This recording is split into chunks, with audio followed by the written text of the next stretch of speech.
Hospital, महती foundation निर्मित महती तुझी माझी आयोजित महती लाईव्हच्या लाईव्ह मुलाखतीच्या कार्यक्रमामध्ये आपल्या सर्वांचं स्वागत करते। आज 1 ऑगस्ट अण्णाभाऊ साठे यांच्या जन्मशताब्दीचं हे वर्ष। या जन्मशताब्दी वर्षानिमित्त आज आपल्या सोबत आहेत विशेष मुलाखतीच्या कार्यक्रमामध्ये कोल्हापूरचे माजी जिल्हाधिकारी तथा सनदी अधिकारी, साहित्य संमेलनाचे अध्यक्ष माननीय देशमुख सर। सुरुवातीला महतीच्या संपूर्ण परिवाराकडून मी आपले मनापासून स्वागत करते। नमस्कार। सुरुवातीला मी आपल्याला देशमुख सरांचा अल्प परिचय करून देणार आहे।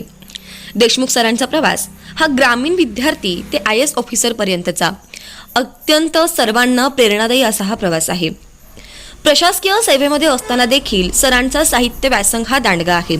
सरांनी आतापर्यंत अनेक कथासंग्रह, पुस्तके आणि सरांनी रसायनशास्त्रातील MSc ही पदवी आणि कोल्हापूर विद्यापीठातून मराठी साहित्य विषय घेऊन MA ही पदवी घेतली। त्याच्यानंतर त्यांनी बंगळुरूमधून MBA केले आणि अमेरिकेतून एका इंटरनॅशनल पॉलिसी या विषयावरती अभ्यासक्रमही पूर्ण केला। भारतीय प्रशासन अधिकारी म्हणून त्यांनी काम बघितलेलं आहे आणि सरांची त्यावेळेस महाराष्ट्रातून ते या अभ्यासामध्ये प्रथम देखील आले होते।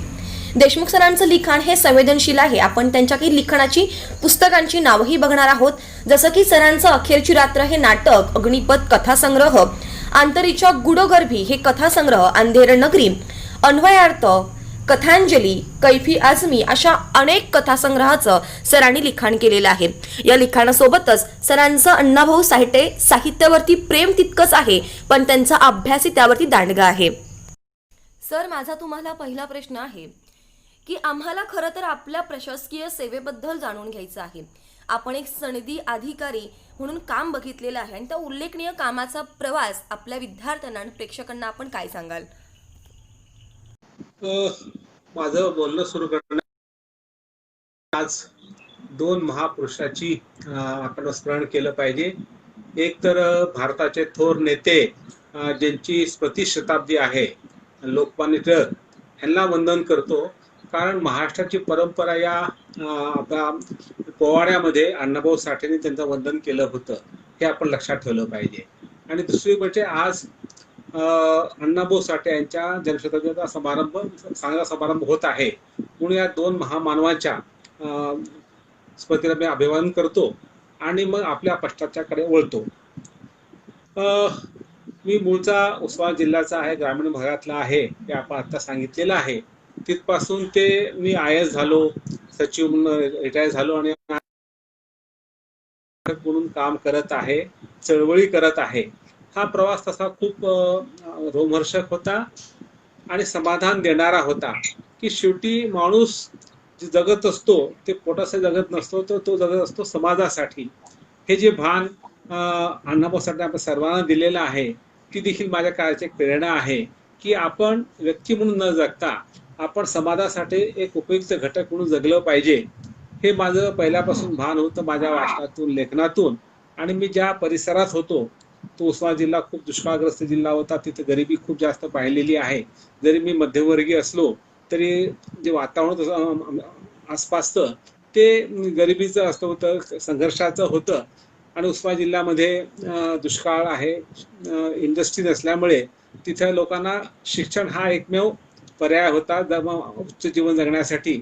त्यामुळे उस्मानाबाद जिल्ह्यामध्ये खूप एक चांगली परंपरा शैक्षणिक आहे, त्याचा मी एक मानकरी आहे किंवा त्याचा मी एक लाभार्थी आहे। तिथून मग मी शिक्षण घेतलं आणि पुढे MSc औरंगाबादला केलं, मराठा विद्यापीठामध्ये बाबासाहेब आंबेडकर नावाने असलेल्या। आणि मग मी प्रशासनात आलो आणि हा प्रवास सुरू झाला। आणि प्रशासनामध्ये जवळपास 35 वर्ष काम करत असताना खूप काही मला समाजासाठी काम करता आलं आणि जे अनुभव मिळाले त्या अनुभवाचं मी लेखनात रूपांतर केलं, कारण शेवटी लेखकाला अनुभव महत्त्वाचे असतात आणि अनुभवासाठी तुम्हाला प्रवास करावा लागतो, लोकांना भेटावं लागतं। इथं मला माझ्या ऑफिस बसल्या लोक भेटायचे, अनुभव यायचे, कारण एक जिल्हा म्हणजे पूर्ण जिल्हा म्हणजे संबंध देशाची एक छोटी प्रतिकृती असते।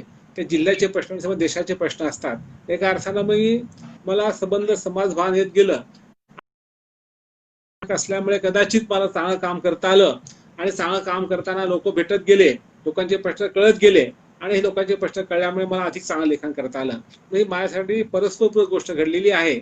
लेखन आणि प्रशासन हे माझ्या व्यक्तिमत्वाचे अभिन्न पैलू आहेत किंवा एका नाण्याच्या दोन बाजू आहेत असं म्हटलं तर वावगं होणार नाही.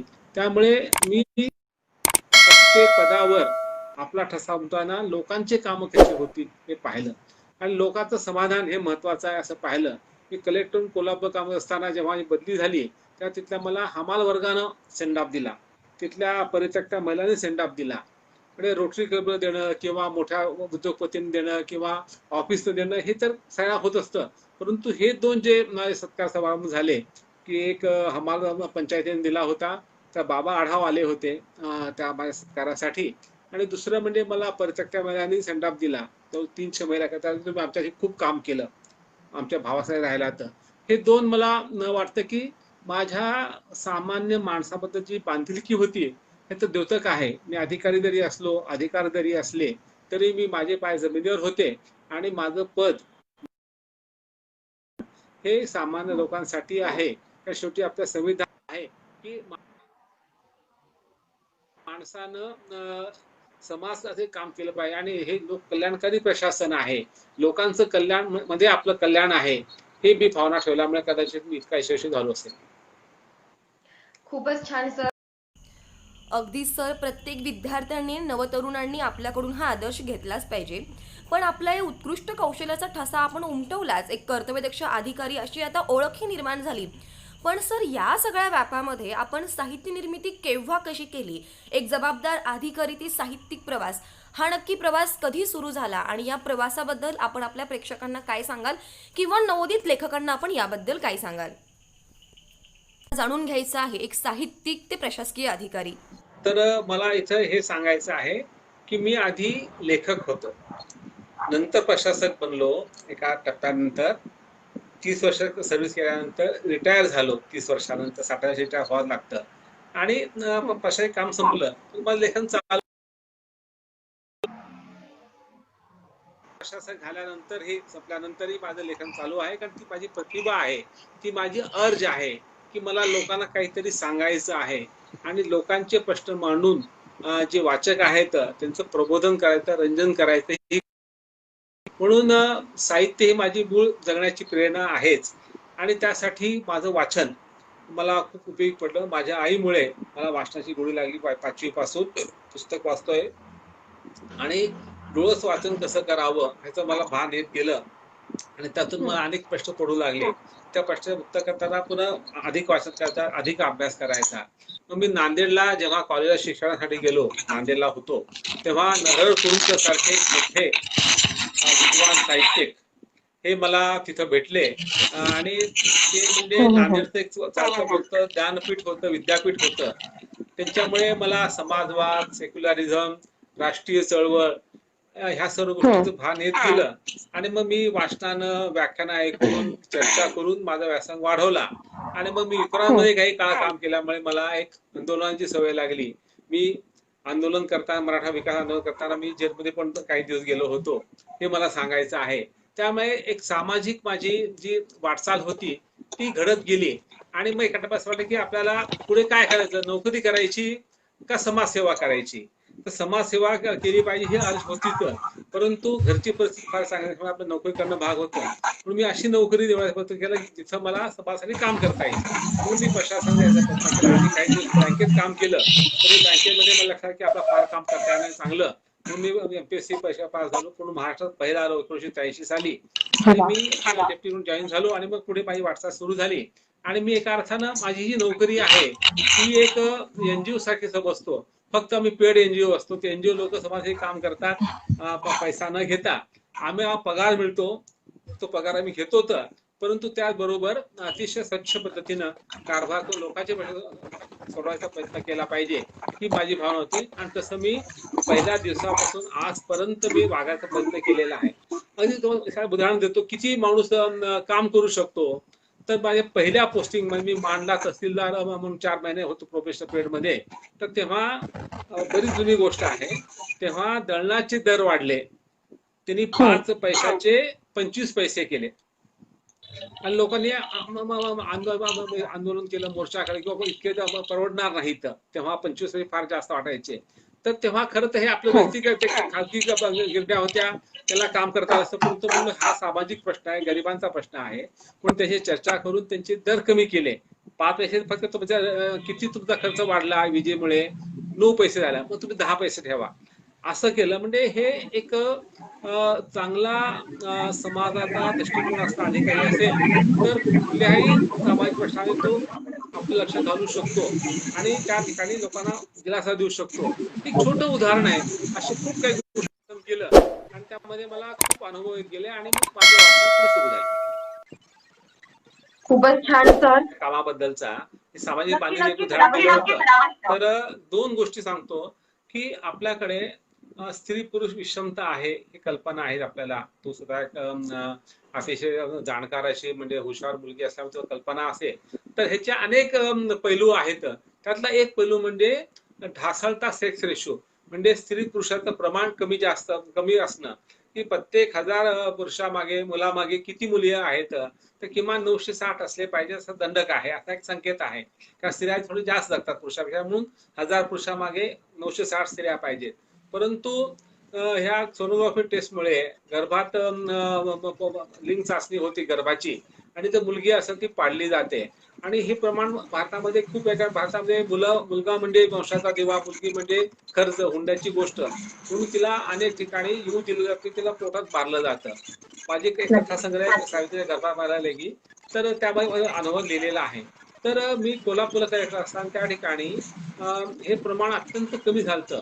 840 पर्यंत 1000 मुलामागे 840 मुली प्रमाण झालं होतं आणि मला वाटतं की हे खूप चिंतेची गोष्ट आहे.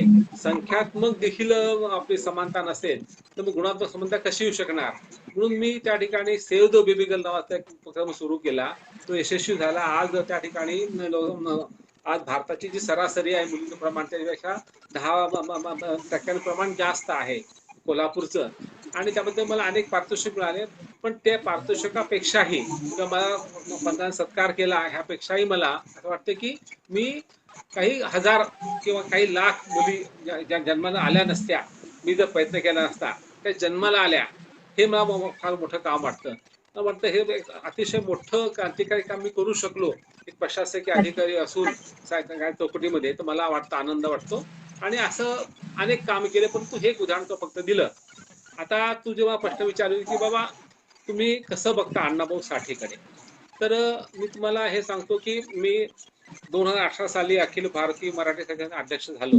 त्यापूर्वी माझी जवळपास 30 वर्षाची कारकीर्द होती लेखनाची. जवळपास माझे 32 पुस्तकं आजवर प्रकाशित झालेले आहेत.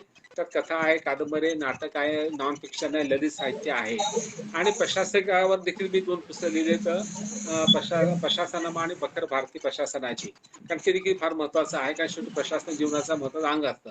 तर अशा ह्या विविध साहित्यामुळे मला लोकांनी निवडून दिलं आणि माझं भाषण ते खूप गाजलं. तेव्हा मी सद्यस्थितीवर खूप प्रखर भाषण म्हणतो, राजा तू चुकत आहेस, तू सुधारलं पाहिजेस. म्हणजे सद्यस्थिती तेव्हा जे आपले विद्यमान सरकार आहे ते सरकार स्त्रियांसाठी लक्ष देत नाही, शेतकऱ्याकडे लक्ष देत नाही, आत्महत्या वाढत चाललेत, मायनॉरिटीजकडे लक्ष देत नाही, त्याचे अन्याय करत आहे. ह्या प्रश्नाला लक्ष देऊन मी म्हणलं की राजा तू चुकत आहे. ते भाषण खूप गाजलं होतं. तर तेव्हा मी एक विधान केलं होतं. विधान काय केलं होतं की मी असा लेखक आहे जो प्रेमचंदाच्या परंपरेत वाढलेला लेखक आहे. मी स्वतःला प्रेमचंदाचा घेण्यामध्ये मी स्वतःला धन्यता मानतो. आणि प्रेमचंद म्हणजे काय, परंपरा म्हणजे काय, ही प्रगतिशील लेखक साहित्य चळवळीची परंपरा आहे. आणि या परंपरेमधले एक महत्वाचे लेखक अण्णाभाऊ साठे होते आहेत. म्हणून माझं अण्णाभाऊ साठेकडे पहिल्यापासून लक्ष होतं, वाचन केलं होतं. आधी सहजपणे वाचन करत लागतं की हा माणूस काहीतरी वेगळा आहे, त्याचं लेखन खूप जिवंत रसरशीत आहे. आणि ग्रामीण भागामध्ये किंवा मुंबई सारख्या शहरामध्ये जे सामान्य माणसाला जगताना जो संघर्ष करावा लागतो त्याचे त्यांनी अनेक पैलू मांडलेले आहेत. आणि मला माझी स्वतःची जातकुळतीच आहे की मला देखील लोकांच्या संघर्षामध्ये जास्त रस आहे. लोकांचा आवाज बनला पाहिजे, ही माझी एक भावना आहे लेखक म्हणून. आणि प्रगतिशील लेखक चळवळ जी आहे हे 1936 साली तिचं पहिलं अधिवेशन झालं, तेव्हा ती स्थापन झाली आणि पुढे 30 वर्ष ती अतिशय जोरदार परंपरा होती. ही खास करून उर्दू आणि हिंदीमध्ये जास्त जोमदार होती. मराठीमध्ये मात्र लोकांनी त्याकडे लक्ष दिलं नाही, कारण तेव्हाचे मराठी साहित्यिकांनी फुल्यांचा विचार म्हणा, आंबेडकर वाद म्हणा किंवा हे मार्क्सवाद ह्याच्या पूर्ण डोळीझाक केली होती. तर अशा परिस्थितीमध्ये फक्त 2 साहित्यिक होते, एक मामा वरेकर काही प्रमाणामध्ये, परंतु प्रामुख्यानं अण्णाभाऊ साठे ह्या चळवळीशी निगडीत झाले होते, तर ते सामील होते. कारण ते हाडाचे मार्क्सवादी होते, ते कार्ड होल्डर कम्युनिस्ट पक्षाचे नेते होते. ते स्वतःला कॉम्रेड अण्णाभाऊ साठे म्हणून घेण्यामध्ये धन्यता मानत होते आणि ते शेवटपर्यंत कॉम्रेड राहिलेले आहेत, हे आपल्याला विसरून चालणार नाही. तर त्यांनी हा विचार केला की जे सामान्य लोक आहेत त्यांच्या जीवनामध्ये सुख का नाही, दुःख का जास्त आहे, कारण त्यांचं शोषण होतं. शोषण का होतं की मूठभर श्रीमंतामुळे होतं. म्हणून ही जी भांडवलशाही आहे, जी कामगारांना आणि शेतकऱ्यांना नडते, त्यापासून जर आपल्याला मुक्ती मिळवायची असेल, शोषणमुक्त समाज निर्माण करायचा असेल, आपला मार्क्सवाद विचार महत्वाचा आहे आणि मार्क्सवादातून शोषण मुक्ती होते. आणि हे कलावंतांनी आपल्या अंतराला बोलून घेतलं पाहिजे आणि आपल्या साहित्यातून मांडून ते लोकांपर्यंत पोहोचवलं पाहिजे. या दृष्टिकोनातून ही चळवळ सुरू झाली, प्रगतीची लेखक चळवळ. आणि ही चळवळ तेव्हा मुंबईला काम करत असताना कामगार असले अण्णाभाऊंना आवडली, ते त्या पक्षात होतेच. आणि पक्षाचे जे नेते होते, पी.सी. जोशी, सज्जाद जहीर सारखे, कॉम्रेड डांगे असतील किंवा रणदिवे असतील, त्यामुळे त्यांचं ही जाणीव वाढत गेली आणि मग त्यांनी अधिक लेखन केलं. पुन्हा ते दुसरे शाहीर होते, ते पोवाडे लावणी लिहिणारे अस्सल लोक कलावंत होते, सर्व वाद्य वाजवायचे लहानपणापासून. त्यांनी तमाशात काही दिवस काम केलं होतं. त्यांच्या तमाशाला एक नवं रूप दिलं लोकनाट्याचं. म्हणजे एकाकडे ते मार्क्सवादी विचार प्रतिबिंबित करणारे, सामान्य माणसाचे लिखाण करणारे लेखक जसे होते, कादंबरीकार, कथाकार, तसेच ते अस्सल शाहीर होते. आणि शाहिरी वाङ्मयातून मार्क्सवाद लोकांपर्यंत पोहोचवायचा, कम्युनिस्ट चळवळीचं तत्वज्ञान पोहोचवायचं, ह्यासाठी त्यांनी काम केलं होतं.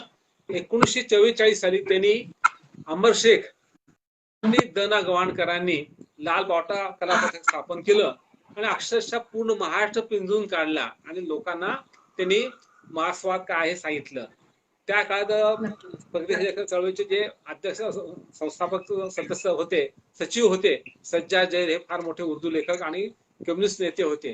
ते म्हणायचे की अण्णाभाऊ साठेंचा हा जो पोवाडा लिहिलाय, स्टालिनग्राडचा विजय, हा इतका महत्वाचा पोवाडा आहे की शेवटी फॅसिस्ट हिटलरचा पराभव होणं आणि लाल सेना रशिया जिंकणं हे फार महत्वाचं ह्यासाठी आहे की रशियामध्ये खऱ्या अर्थानं समतावादी क्रांती आली, समाजवाद प्रस्थापित झालेला आहे, कामगारांचं कल्याण होत आहे.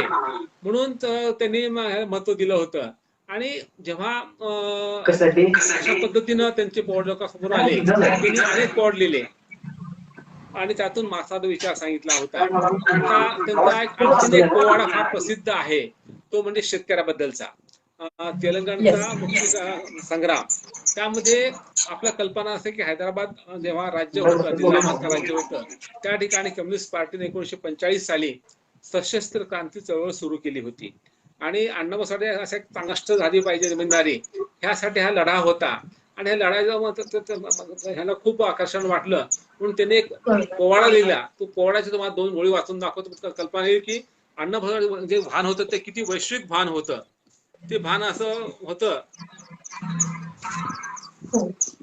ते असं म्हणतात, तेलंगणच्या संग्रामाचा पोवाडा जो आहे, परी शेतकरी तेलंगणचा गहुभर नच नमला, परी शेतकरी तेलंगणचा गहुभर नच नमला, सागरा परी निजामावरी उसळणी वर आला, लोकशाहीसाठी जनतेने एक होऊन पुकारा केला, जमीनदारी आणि साहुकारी क्रूर जहागीरदारी चूर करण्याला, त्याने निजामाच्या तख्ताला हैदराबादेला हादरा बसविला, निजाम राज्य बर्बाद दुमदुमला नाद, उमटे पडसाद तेलंगण लाले लाल झाला, चहू बाजूनी उठला शेतकरी देवनी ललकारी जी जी जी जी जी जी. अशी जी त्यांची पोवाडा होता. आणि त्यातून शेतकरी आणि कामगार हे 2 क्रांतीचे अग्रदूत आहेत, कारण ते नवनिर्माण करतात. बाकी सर्व ऑफिसमध्ये काम करणारे माणसं किंवा मधून शेतात काम करणारे माणसं हे सेवा देतात, परंतु सेवेनं संपत्ती निर्माण होत नसते, ती निर्माण होते धान्य निर्माण करणारा शेतकरी आणि श्रमातून उत्पादन करणारा कामगार, हे खऱ्या अर्थानं नवनिर्माणचे हे आहेत, आधारस्तंभ आहेत. आणि या दोघांच्या खांद्यावर आपला देश मोठा होत असतो. म्हणून या दोन लोकांचं जीवन सुधारलं पाहिजे ही कल्पना त्यांनी मांडली होती. म्हणून अण्णाभाऊ साठेचं मला महत्व तेव्हा लक्षात आलं आणि मी स्वतः ह्या पुरोगामी चळवळीकडे खूप लेखक म्हणून पाहतो मी त्या परंपरा असल्यामुळे. आणि माझ्या मला जी विचारधारा महत्वाची वाटते त्या विचारधारेचे ते खूप मोठे आधारस्तंभ किंवा मोठे भाष्यकार असल्यामुळे मला अण्णाभाऊ साठे मोठे वाटल्यामुळे त्यांच्या साहित्याचं वाचन केलं. परंतु मी नंतर अभ्यास चिंतन करत गेलो आणि गेल्या वर्षभरामध्ये त्यांच्यावर अनेक व्याख्यानं दिलेली आहेत. त्यांच्या शताब्दी असल्यामुळे अनेकदा मी बोललेलो आहे आणि त्यांच्या जीवनामधले अनेक पैलू वर्षात आलेले आहेत. पण आज आपण ज्या गोष्टी बोलणार आहोत हा पैलू की ते प्रगतीशील चळवळीचे आधारस्तंभ होते, प्रमुख भाष्यकार होते आणि ते जननाट्य चळवळीचे देखील एक मोठे कलावंत होते. इप्टा आणि प्रगतीशील चळवळ संघ ह्या दोन मोठ्या संस्था भारताच्या, त्या दोन संस्थेचे निगडीत होते आणि ते खूप बहुमल चळवळीचे आधारस्तंभ होते, प्रमुख भाष्यकार होते आणि ते जननाट्य चळवळीचे देखील एक मोठे कलावंत होते. इप्टा आणि प्रगतीशील चळवळ संघ ह्या दोन मोठ्या संस्था भारताच्या, त्या दोन संस्थेचे निगडीत होते आणि त्यांनी खूप बहुमल काम केलं. तर हा भाग आज दुर्लक्षित आहे, तो मी लोकांपुढे आणण्याचा प्रयत्न करत आहे. नक्कीच सर.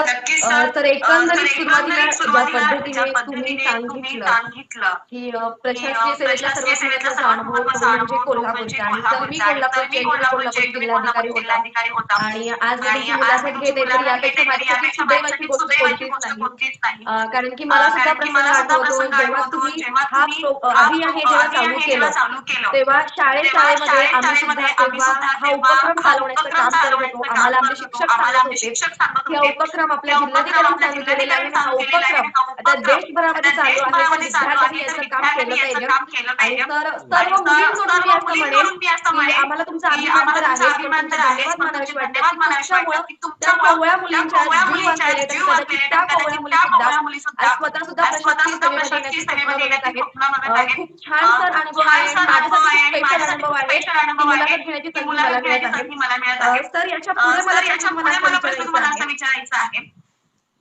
की अण्णाभाऊंचा जो काळ होता स्वातंत्र्यपूर्व काळ होता आणि स्वातंत्र्यानंतरही काळ होता. पण त्या काळातील जनचळवळीचा प्रभाव अण्णाभाऊंच्या लेखनावरती आपल्याला सातत्याने बघायला मिळतो. तर एकंदरीत एक साहित्यिक म्हणून आणि अण्णाभाऊ साठेंच्या लेखनाचा एक प्रेमी म्हणून नक्की याकडे कसे बघाल आणि नवोदितांना तुम्ही कसे सांगताल? अण्णाभाऊ साठे हे वयाच्या 11व्या वर्षी मुंबईला आले आणि मुंबईला लेबर कॅम्प मध्ये राहू लागले. लेबर कॅम्प एका अर्थानं कम्युनिस्ट पक्षाचा बालेकिल्ला होता. त्या ठिकाणी त्यांना प्रत्यक्ष जगण्यातून मार्क्सवाद कळत गेला आणि जेव्हा ते तरुण झाले 1944 साली तिथं इप्टाची स्थापना झाली 45 साली, तेव्हा ते एक शाहीर म्हणून काम करू लागले होते त्यापूर्वी अधिक काही वर्षापासून. आणि त्यांच्या पोवाड्यांनी मुंबईच्या कामगाराचं लक्ष वेधलं गेलं होतं आणि कामगारामध्ये कम्युनिस्ट चळवळ खूप प्रभावी असल्यामुळे त्या लोकांनी अण्णाभाऊ साठेंचे गुण हेरले की हा चांगला शाहीर आहे, स्वतः लेखक आहे, कवी आहे आणि स्वतः गाऊन लोकांना प्रभावित करू शकतो, तर हा आपल्या पक्षात आला पाहिजे. आणि त्याप्रमाणे त्यांनी जेव्हा भेटले त्या पक्षात आले त्यांच्या मनात ती भूमिका होतीच. कारण ते जेव्हा वाटेगावला किंवा सांगली जिल्ह्यामध्ये काम करत असताना एकदा त्यांच्या तमाशामध्ये क्रांतीवीर नाना पाटील आले होते आणि त्यांनी भाषण केलं तमाशा आणि त्यांनी भांडवलाचा धिक्कार केला की ब्रिटिश हे भांडवलदार आहेत, गरिबाचं शोषण करतात, म्हणून आपण त्याच्या विरुद्ध लढा दिला पाहिजे. म्हणून त्यांना पहिल्यांदा सर्वात प्रथम भांडवलशाही किती अनिष्ट आहे आणि मार्क्सवाद हा किती महत्वाचा विचार आहे ह्याची दीक्षा किंवा ह्याची जाणीव त्यांना क्रांतीवीर नाना पाटलामुळे झाली. हे तेव्हा त्यांचं 12-13-15 वर्षाचा असेल. ते पुढे मुंबईला आल्यानंतर जेव्हा ते तरुण झाले आणि तेव्हा कामगाराच्या तेव्हा एक कॉम्रेड शंकर पगारे होते, त्यांना त्यांची ओळख झाली आणि त्यांच्यामुळे ते ह्या पक्षात आले आणि शेवटपर्यंत राहिले.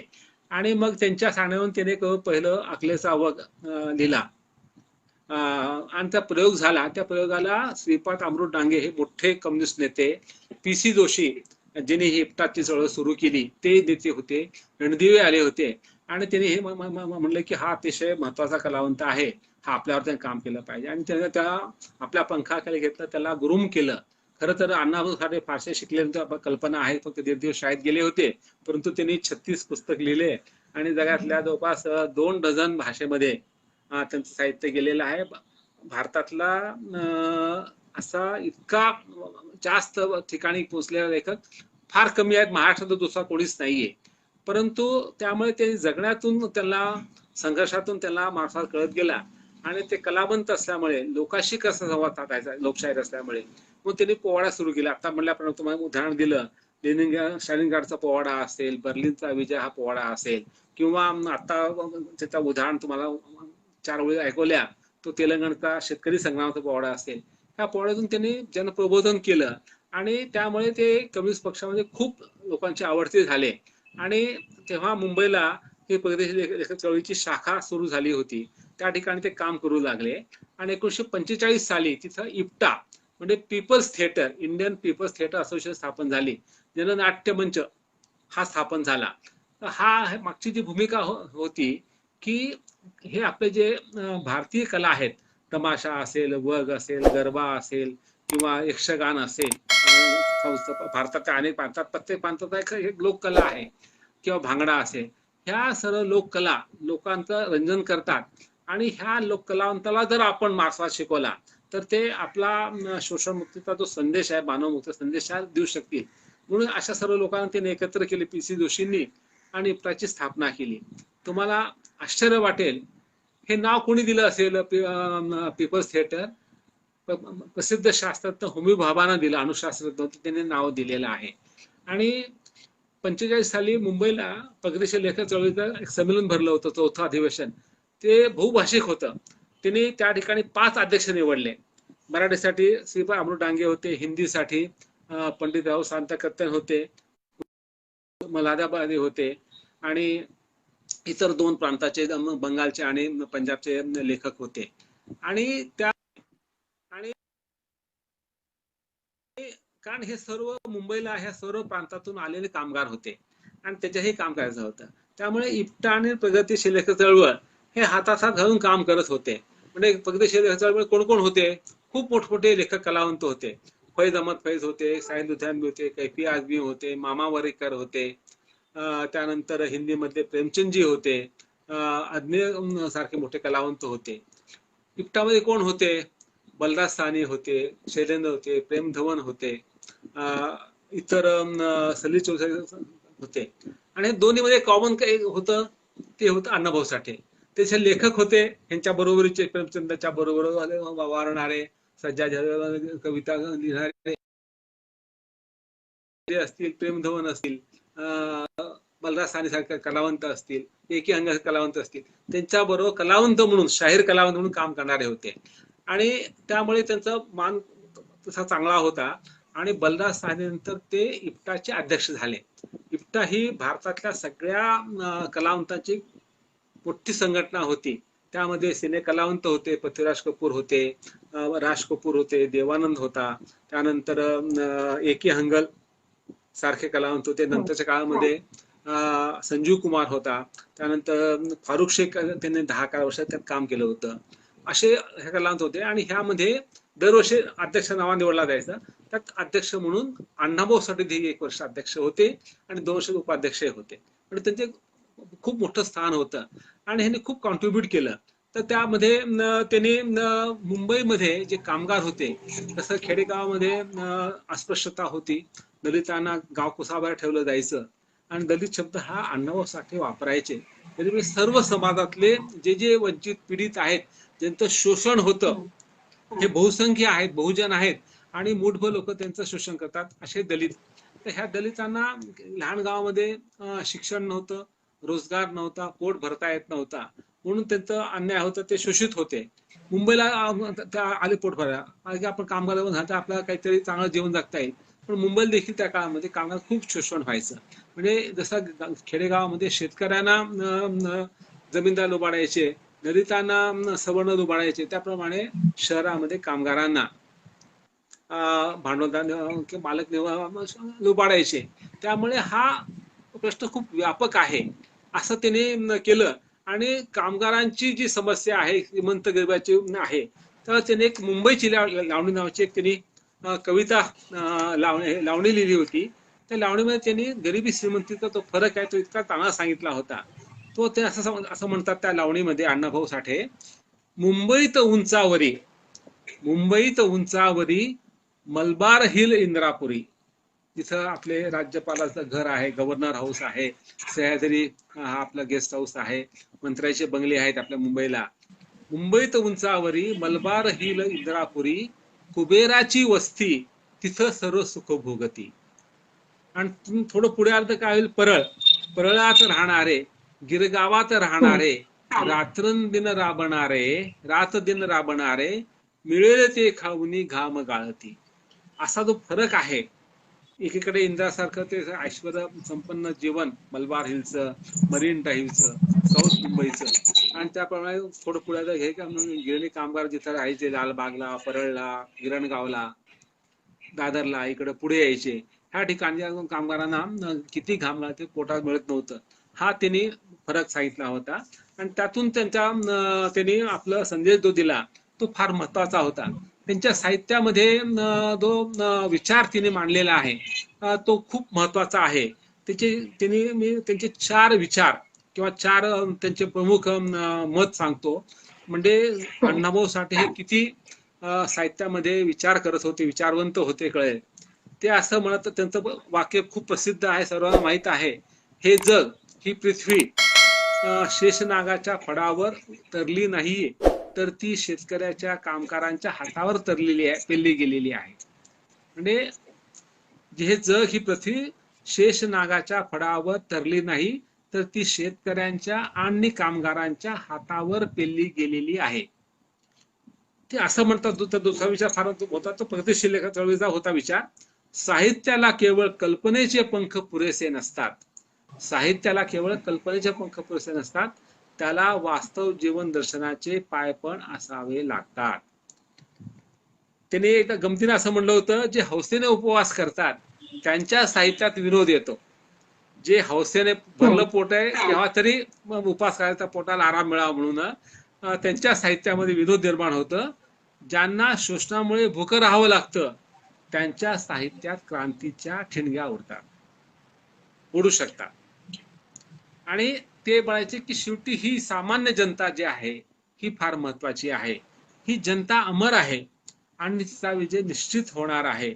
हा विचार मला माझ्या कम्युनिस्ट पक्षाने दिला. हे महत्वाचं आहे की ते कधी निराशवादी नव्हते, आशावादी होते की हे जग बदलेल. म्हणून ते म्हणायचे की जनता अमर आहे, तिचा विजय आज उद्या होणार आहे. जसा रशियामध्ये बोल्शेविक क्रांती झाली, तिथे कामगारांची सत्ता प्रस्थापित झाली आणि जगामध्ये तिथं शोषण संपलं तिथलं, तसा भारतात व्हायला पाहिजे ही अपेक्षा होती आणि ती आज उद्या होणार हे त्यांची श्रद्धा होती. हा त्यांचा विचार होता. ते फार महत्वाचा आहे.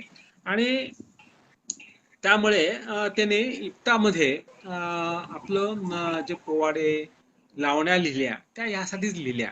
आणि लाल बावटा पथक हे त्यासाठी होतं. तुम्हाला सांगतो काजल की जेव्हा पथक त्यांचं जायचं लाल बावटा, अक्षरशः लाख लोक जमायचे. आजूबाजूच्या खेड्यावरचे लोक बैलगाड्यातून यायचे आणि त्या ठिकाणी त्यांचं रात्र पहाटेपर्यंत चालणारं हे लावण्या किंवा पोवड्या असायचे. त्यांनी पोवाड्यावर खूप भर दिला, लावणीवर भर दिला. त्यांच्या लावण्या शृंगारिक नव्हत्या, त्या सामाजिक होत्या. हे महत्वाचं आहे. आणि छान त्यांचं जे ब्रीदवाक्य होतं ते पीपल्स थिएटर म्हणून आलं होतं. पीपल्स थिएटर काय म्हणायचं की peoples theatre star the people. जननाट्याचे मंचाचे तारे हे सामान्य लोक आहेत. आणि पहिल्या अधिवेशनामध्ये अध्यक्ष जे होते मुजुमदार, त्यांनी जे म्हणलं होतं ते ह्यांचं त्यांच्याचे प्रमाण वाक्य होतं. ते असं म्हणतात, लेखक कलावंतांनो या, नाटककार अभिनेत्यांनो या, जे हात व मेंदूने काम करतात ते सारे या. जे हात व मेंदूने काम करतात ते सारे लेखक, कलावंत, नाटककार, अभिनेते या, सारे या. आणि स्वतःला आणि स्वातंत्र्य देणाऱ्या एका नव्या जगाच्या निर्मितीसाठी, सामाजिक न्याय आणि स्वातंत्र्य देणाऱ्या एका नव्या जगाच्या निर्मितीसाठी स्वतःला वाहून घ्या. हा संदेश पहिल्या अधिवेशनात दिला गेला होता. त्याचा ठराव पास झाला होता. आणि या संदेशाप्रमाणे आयुष्यभर अण्णाभाऊ साठेंनी आपली लेखणी झिजवली. आणि जवळपास 2 डझन कादंबऱ्या, 125 कथा, 15-16 वगनाट्य आणि जवळपास 2 डझनभर पोवाडे लिहिले. आणि त्यांचं साहित्य जगातल्या अनेक भाषेमध्ये, रशियामध्ये देखील प्रसिद्ध झालं, झेकमध्ये गेलं, जर्मनीमध्ये गेलं. त्याने एक आठवण सांगितली आणि ती फार छान आहे. ती आठवण अशी आहे की ते 1968 साली रशियाला गेले, पण ती त्या ठिकाणी भारतातर्फे अनेक आहेत आणि आपल्या कार्यक्रमाचा विषय अत्यंत महत्वाचा आहे. आज अण्णाभाऊ साठे यांची जयंती शताब्दी वर्षानिमित्त प्रगतशील लेखक अण्णाभाऊ साठे या विषयावरती आपण देशमुख सरांसोबत चर्चा करत आहोत. आणि सर, तुम्ही आता तुमचा मुद्दा पूर्ण करावा.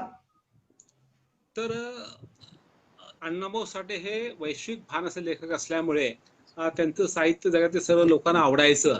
ह्याचं पत्यंतर त्यांना रशियामध्ये आलं. त्यांनी मुंबईच्या जीवनावर किंवा सांगलीच्या वाटेगावच्या जीवनाच्या कथा लिहिल्या, साहित्य कादंबऱ्या लिहिल्या.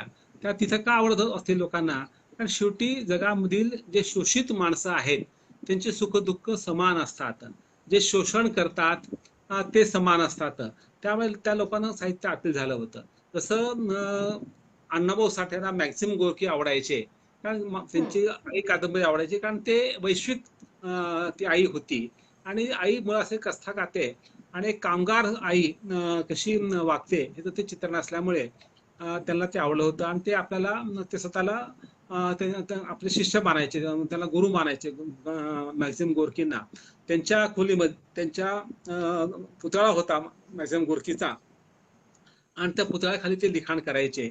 एक आठवण सहज मी तुम्हाला सांगू वाटते, कारण त्यांची प्रेरणा लेखनाची महत्वाची होती.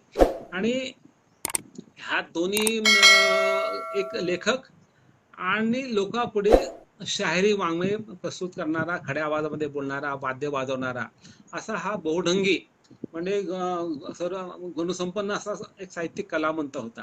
काही लोक साहित्यिक असतात, त्याला गाण्याचं किंवा संगीत अंग नसतं, लोककलेचं अंग नसतं. काही लोक कलावंत असतात, त्याला साहित्यिक भान नसतं किंवा वैश्य नसतं. ह्याला हे दोन्ही होतं.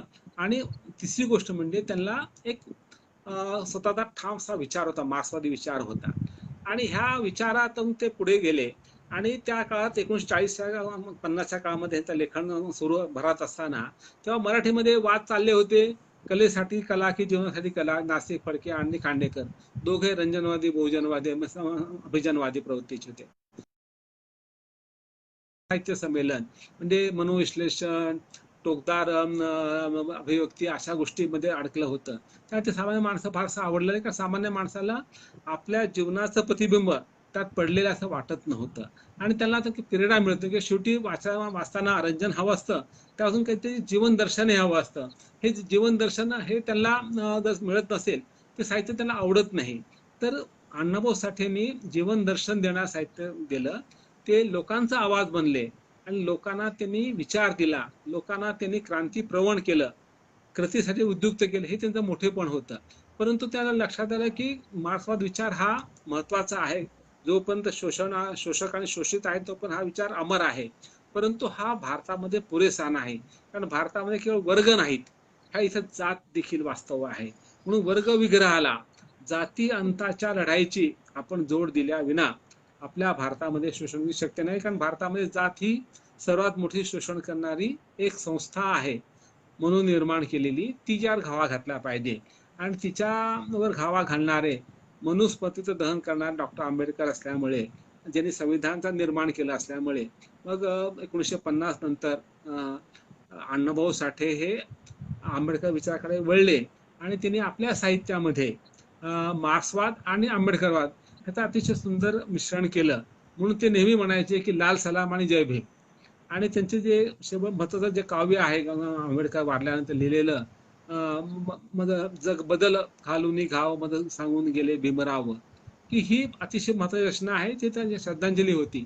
आणि त्यांनी आपली ही कादंबरी, फकीरा कादंबरी, जी कादंबरी भारतातली पहिली दलित नायक असली कादंबरी आहे असं मी मानतो आणि सर्व मान्य करतात, ती त्यांनी आंबेडकरांना अर्पण केली होती. फार महत्वाचं आहे.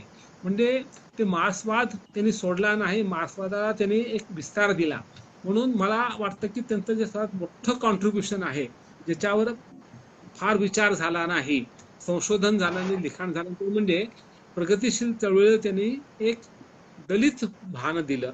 आणि शोषितांचं शोषण कमी करायचं असेल तर केवळ वर्ग श्रीमंत गरिबी न ह्या चष्मात न बघता त्याच्याबरोबर आपल्याला जातीच्या दृष्टीनं पाहिलं पाहिजे. कारण जात ही सर्वात शोषण करणारी मोठी संस्था आहे आणि ती खूप चिवट आहे. ती जोपर्यंत बदलणार नाही तोपर्यंत आपल्या भारतामध्ये शोषणमुक्त समाज निर्माण होणार नाही. म्हणून वर्गविग्रह आणि जातीयांतर लढाई म्हणजेच class and casteless society, casteless and classless society जर आपण निर्माण करायची असेल तर ह्या दोन विचाराचा आपल्याला यथायोग्य संगम केला पाहिजे, हे त्यांनी सांगण्याचा प्रयत्न केलेला आहे.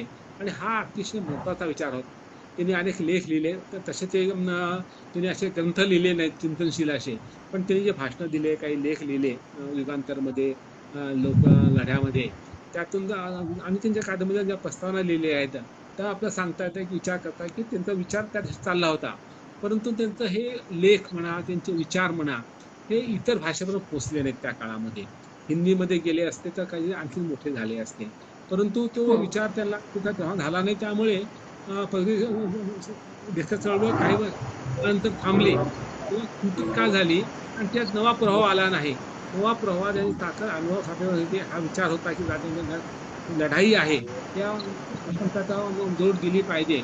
हा जर त्यांनी विचार स्वीकारला असता प्रगतीशील लेखक चळवळीनं तर ती चळवळ आज जी थंडावलेली आहे नंतर थांबली बऱ्यापैकी थांबली नसती, परंतु हे होऊ शकलं नाही. आणि दुसरीकडे काय झालं, आपण महाराष्ट्रामध्ये फार उशिरा त्यांना आपल्याला त्यांचं महत्त्व कळलं अण्णाभाऊ साठेंचं. आणि अण्णाभाऊ महत्त्व कळलं तोपर्यंत ते गेलेले होते आणि नंतर त्यांचं भाषांतर जगात गेले आणि त्यांचं मोठं करू लागलं. परंतु त्यांना आपण एका जातीचा बंद करायचा प्रयत्न केला, त्याच्या जातीचे अस्तित्व झाले. खरं तर हा संबंध मानवाचा मुक्तीदार असा लेखक होता.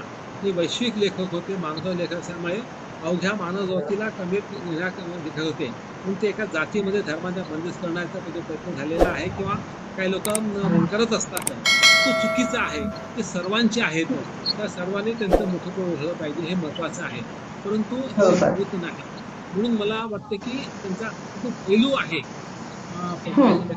नाट्य चळवळीचा, हा लोकांना आला पाहिजे, संशोधन व्हायला पाहिजे. त्यांचं जे मोठेपण आहे ते या अंगानं व्हायला पाहिजे.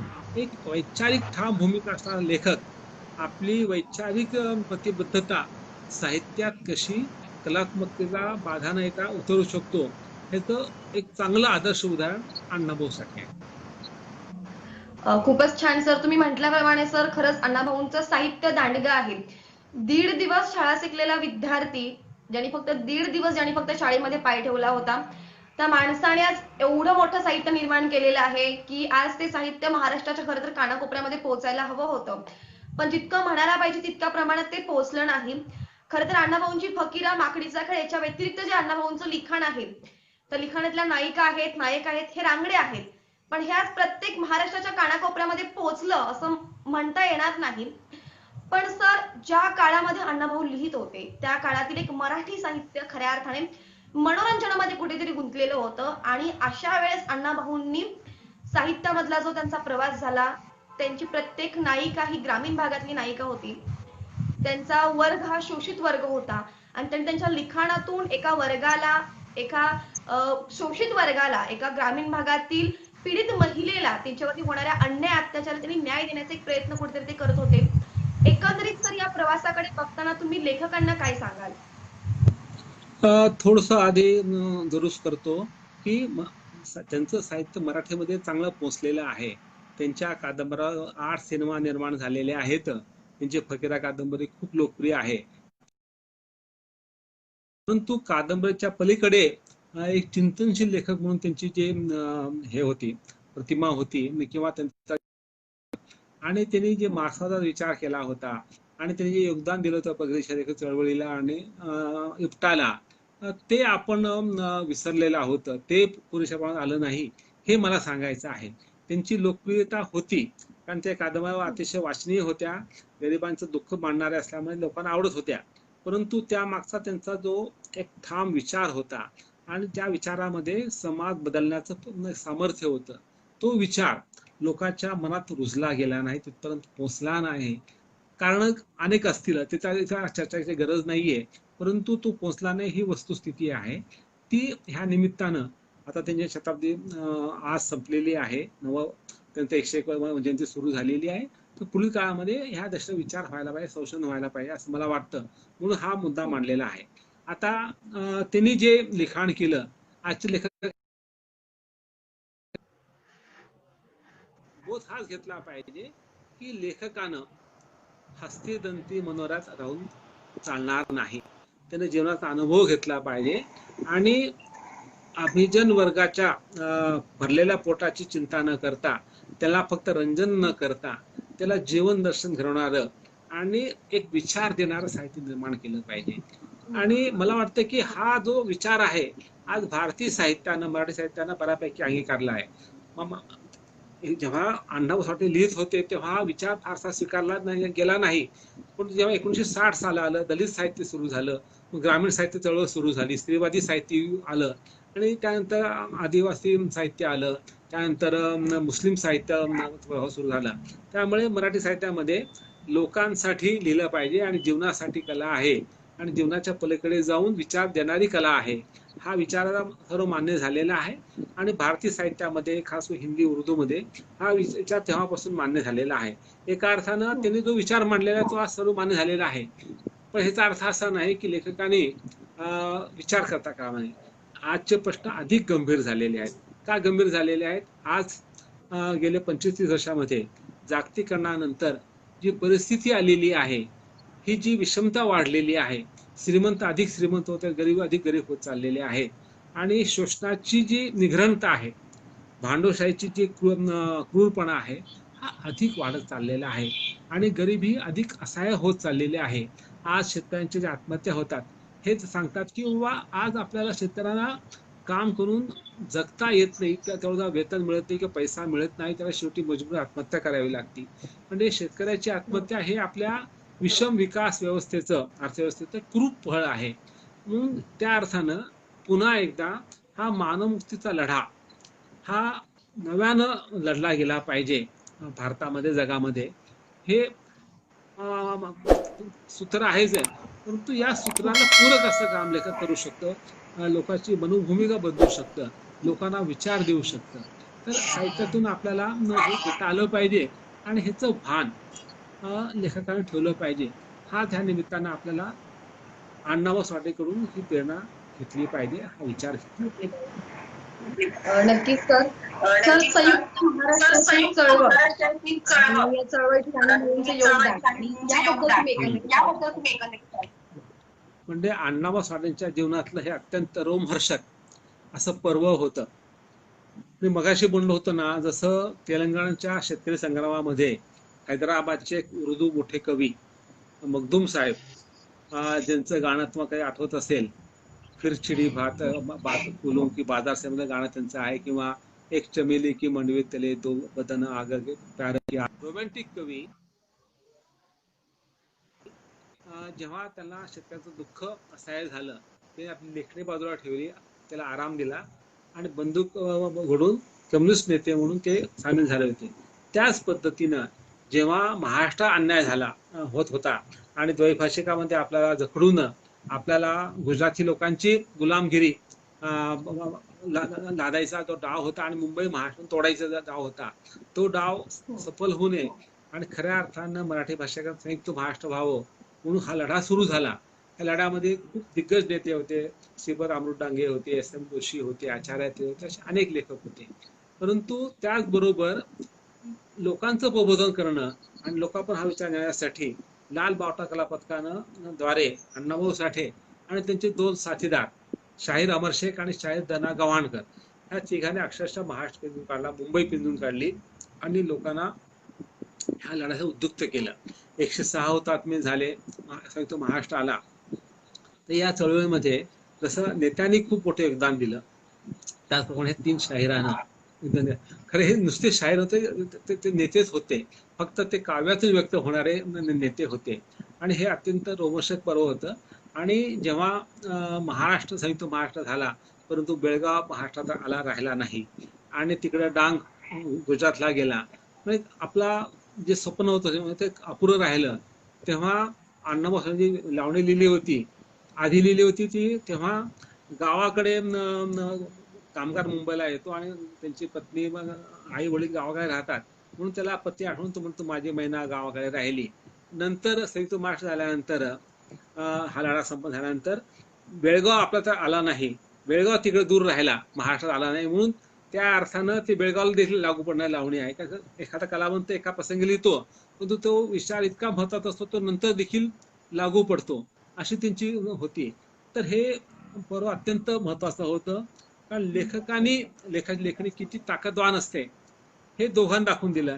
ह्या 3 शाहीर, एक अण्णाभाऊ साठे यांनी आपल्या वगनाट्यातून आणि आपल्या पोवाड्यातून दाखवून दिलं आणि दुसरं आचार्याचार्यांनी आपल्या लेखणीतून दाखवून दिलं.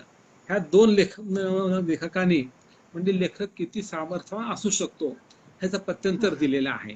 की आत्र्यांचे सामर्थ्य वेगळं होतं, ह्यांचं सामर्थ्य वेगळं होतं आणि अण्णाभाऊ साठेचं सामर्थ्य हे एका कलावंताचं, शुद्ध कलावंत. ते पत्रकार म्हणून आत्रे फेमस होते त्या काळामध्ये नाटककारापेक्षाही, परंतु कलावंताचं सामर्थ्य काय असतं, जेव्हा तुम्ही एखादी गोष्ट तुमच्या लावणीतून सांगता, पोवाड्यातून आणि लोकांना रिझवता विचार प्रवृत्त करायला लावता, हे त्यांनी केलेलं आहे. त्यांनी आणखीन एक मोठं काम केलं की त्यांनी आपलं लोककला जे महाराष्ट्राची आहे तमाशा, हिचं रूप बदललं. जुनी तमाशा हे फक्त रंजन प्रधान होती, सैनिकांचं रंजन करण्यासाठी थोडंसं अश्लीलता, थोडं श्रंगारिकता असं तो होता. त्या ठिकाणी जी गवळण असायची, गवळणीमध्ये छेडछाड असायची गवळणीची, त्यात ती खूप अश्लीलता झुकायची, ह्यांना पसंत पडलं नाही. म्हणून त्यांनी तमाशा जेव्हा बंदी आली, विचार केला ही इष्टापत्ती आहे, आपण बदल केला, म्हणून त्यांनी तमाशाचं रूपांतर वगनाट्यामध्ये केलं. बदल काय केला की गण, जुन्या काळी गण फक्त गणपती स्तवानं सुरू व्हायचा, अण्णाभाऊ साठे प्रत्येक गण हा मातृभूमी वंदनानं आणि शिवाजी महाराजाच्या वंदनानं स्तुतीनं व्हायचा. हा एक मोठा बदल केला. त्यांनी गवळण कटाप करून टाकली, कारण गवळणीमध्ये काय छेडछाड, कृष्ण येतो, कोण्या येतो, लोणी मागतो आणि छेडछाड सुरू होती मावशी आणि त्या गवळणी, त्यात अश्लीलता खूप राहायची. त्यांनी आणि ते स्त्री पूजक होते, त्यांना स्त्रीचा सन्मान जपायचा होता म्हणून ते, आणि मार्क्सवादमध्ये स्त्री पुरुष समानता आहे त्यामुळे त्यांना हे पसंत नव्हतं, त्यांनी कटाप केलं. आणि त्या तिसरी गोष्ट काय केली, वगनाट्य जुन्या काय बहुतेक पौराणिक असायचे, त्यांनी आजच्या काळचे लोकनाट्य लिहिले, म्हणजे नाटक लिहिलं, वग लिहिला. त्यामध्ये नायक कोण होते, शेतकरी होते, कामगार होते, कष्टकरी होत्या. नायिका कोण होत्या, नऊवारी साड्या नेसणाऱ्या स्त्रिया होत्या, कष्ट करणाऱ्या मुलासाठी जपणाऱ्या मुलांना, अशा नायिका होत्या. विलन कोण होते, त्यामध्ये गुन्हे विलन किंवा आपण तो त्याला खलनायक कोण होते, भांडवलदार होते, गरिबांना छळणारे सावकार होते. हा बदल करून त्यांनी आजचे काळचे नाटक लिहिलं. हे वगनाट्य असेल परंतु ते मुक्त नाट्य होतं, त्याला पडद्याची गरज नव्हती, त्याला बंदिस्त नाट्य गरज लागायचं नाही. आणि पुढे जे पथनाट्य सुरू झालं एका अर्थानं ती प्रेरणा ह्या वगनाट्याचीच आहे. म्हणून तिने जे बदल केले ते बदल खूप महत्वाचे होते. ह्याचं महत्व मराठी साहित्याने फारसं ओळखलं नाही. आज पुन्हा एकदा आपला तमाशा जुन्या पद्धतीने चालतो आहे, त्यात पुन्हा गवळण आहे, त्यात पुन्हा स्त्रियांची पुन्हा श्रंगारिकता आहे आणि वगनाट्याचे विषय हे केवळ करमणूक करण्यासाठी, हसवण्यासाठी आहेत. ते ह्याचं जे क्रांतिकारकत्व हेरलं होतं. आणि तमाशा ही कला, जर तुम्ही बुद्धिमान असाल, खरे कलावंत असाल आणि तुम्हाला गरिबाबद्दलचं प्रेम असेल तर किती ताकदीनं मांडता येते सामान्य माणसाचे प्रश्न, हे आनंद दाखवून देत्या वगनाट्यातून.